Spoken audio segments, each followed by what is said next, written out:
আসসালামু আলাইকুম সুপ্রিয় দর্শক মণ্ডলী, জনাব মির্জা ফখরুল ইসলাম আলমগীর একটা বক্তব্য প্রদান করেছেন। ওনার বক্তব্যে উনি বলেছিলেন যে যেখানে আগে 1 লাখ টাকা ঘুষ দিলে হতো সেখানে 5 লাখ টাকা ঘুষ দিতে হচ্ছে।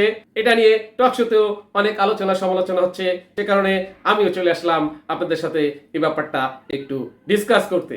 উনি বলেছেন আগে ঘুষ ছিল 1 লাখ, এখন দিতে হয় 5 লাখ। চলুন, এক ব্যবসায়ী বরাতে বিএনপি মহাসচিব মির্জা ফখরুল ইসলাম আলমগীর বলেছেন আগে ঘুষ দিতে হতো 1 লাখ টাকা, এখন দিতে হয় 5 লাখ টাকা।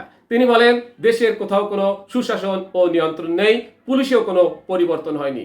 গতকাল শনিবার রাজধানীর সিরডাপ মিলনায়তনে আয়োজিত এক অনুষ্ঠানে এইসব কথা বলেন বিএনপি মহাসচিব। সিরডাপ মিলনায়তনে মির্জা ফখরুল বলেন গতকালই এক বড় ব্যবসায়ীর সঙ্গে দেখা হলো। তিনি বলেছেন আগে ঘুষ দিতাম 1 লাখ টাকা, এখন দেই 5 লাখ টাকা। আমি জানি না এটাকে কিভাবে দেখবেন।